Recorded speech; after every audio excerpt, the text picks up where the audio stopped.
Saya ketemu pimpinan PDIP. Saya katakan, apakah Anda nggak sakit sebenarnya? Bayangkan, Anda geser kader terbaik Anda di Solo demi Gibran. Jadi wali kota dulu. Rudi ya? Ya, Anda geser kader terbaik Anda di Sumatera Utara demi Bobi. Setelah itu, bapak, anak, dan ini meninggalkan dan melawan secara terbuka. Gitu kan.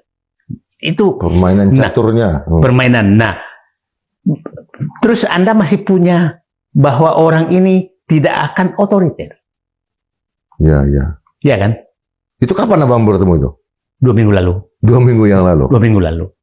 Tapi saya juga. Tapi kan mereka udah sadar sekarang, Bang. Nah, tapi saya bilang Anda nggak bisa lepas dari tanggung jawab. Lepas dari tanggung jawab. Okay. Kalau Anda nggak menghukum Jokowi yang merusak bangsa, maka Anda juga harus bertanggung jawab. Jadi supaya dapat 0, 0, ya hukum dong. Artinya Abang ingin mengatakan bahwa kalau Pak Jokowi membangun kekuatan di parlemen, akan ada perlawanan yang sangat besar. Makanya suara di parlemen, misalnya sekarang kalau saya lihat sangat kritis, termasuk para artis, mantan-mantan artis dan segala macam. Kemudian pembicaraan dengan Kejaksaan Agung, cuma PAN misalnya yang tidak berbicara, tapi artinya itu yang dilakukan oleh PDI Perjuangan sekarang. Saya mengenalkan ini kan problemnya. Kita oposisi ini mau nggak PDIP itu tempat kita mengadu para oposisi, supaya ada jalur formal. Nah, jadi halo PDIP bukan ya.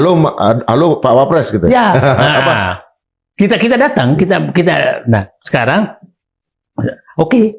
Nah, jadi saya bilang begini, yang perlu dipikirkan Prabowo sekarang untuk mengambil keputusan, mudah-mudahan di luar negeri ya.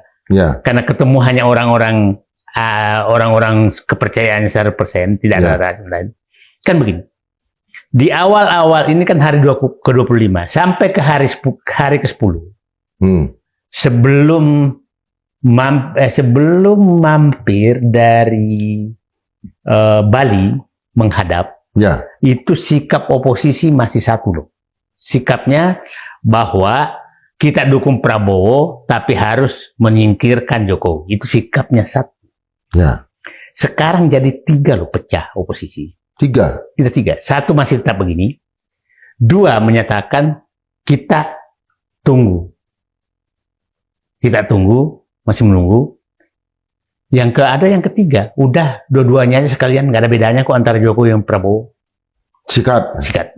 Nah, ini kan bahaya. Kalau Prabowo berubah menjadi sikapnya, maka oposisi kembali lagi ke sikap pertama. Ya. Musuhnya hanyalah oligarki sama Jokowi, bukan Prabowo. Dan Prabowo akan didukung penuh.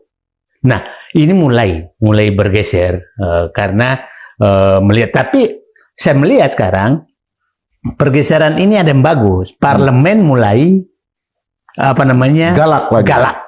galak dan mencurigai bahwa yang terjadi ini sekarang adalah agenda Jokowi dan oligarki yang harus dilawan. Nah, itu ada perbaikan. Nah, saya berharap kita biasa di politik. Kalau udah mulai kayak begini itu agak berantakan. Saya pikir kasus Jaksa Agung kemarin, kasus Bahlil, kasus Zulkifli Hasan, kasus ini, gelas ini mulai agak retak.